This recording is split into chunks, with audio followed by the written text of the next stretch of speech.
Nos Açores, o segundo estágio, os dos cereais, teve início por volta de 1442, cerca de 15 anos após a descoberta do arquipélago. E, quando as exportações de trigo da Ilha da Madeira diminuíram, as dos Açores, em comparação, aumentaram. Aqui, já no início do ciclo do trigo, foram informados rendimentos que se aproximam dos da Madeira, 40 e 60 vezes o produto semeado.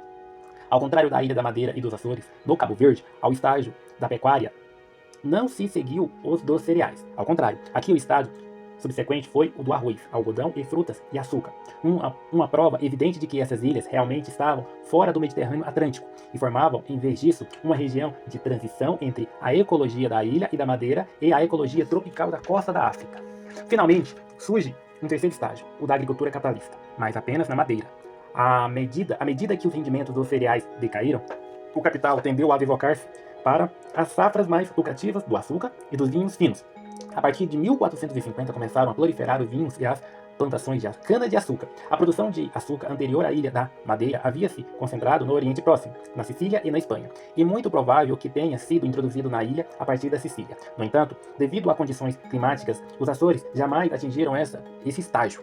Depois da Ilha da Madeira, a outra grande área de cultivo da cana-de-açúcar seria o Brasil. No entanto, a disseminação da cultura da cana-de-açúcar nessa última região começou tardiamente, somente após uma geração inicial durante a qual a terra foi explorada de modo semelhante, não ao primeiro estágio na pecuária das Ilhas Atlânticas, mas antes ao sistema de feitorias que os portugueses, nesse meio tempo, havia desenvolvido ao longo da costa oeste da África, no período posterior a 1449. Ao longo dessa costa, os portugueses haviam evitado, via de regra, toda tentativa de colonização significava as populações nativas eram demasiado densas para ser submetidas com uma facilidade e a região ecologicamente pouco atrativa.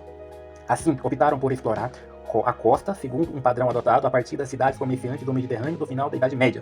Aqui, a instituição principal era a feitoria, ou posto comercial fortificado, definida pela guarnição do castelo, chefiado por um fidalgo. Era administrada por um feitor, agente comercial, que tinha a responsabilidade de realizar compras dos chefes ou comerciantes nativos. A mercadoria que conseguia era armazenada na feitoria e depois vendida aos capitães portugueses das frotas comerciais que periodicamente visitavam.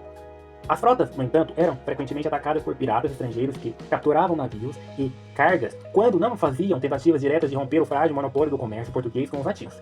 Na prática, a coroa portuguesa respondia com patrulhas guardas-costas para repelir navios não autorizados, enquanto juridicamente buscavam e recebia o reconhecimento de seus direitos de monopólio numa série de bulas papais, que constituíram os modelos de atribuição posterior de direitos exclusivos sobre a América, a Portugal e a Espanha.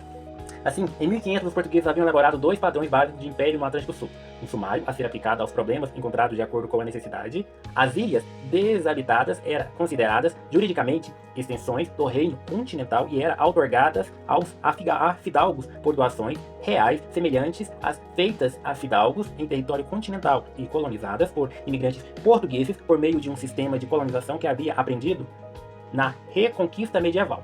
Ao longo da costa africana, onde efetivamente encontraram populações nativas, optaram, em vez disso, pelo comércio sem colonização, baseado no sistema de feitorias adotadas no Mediterrâneo no final da Idade Média, que seria a segunda.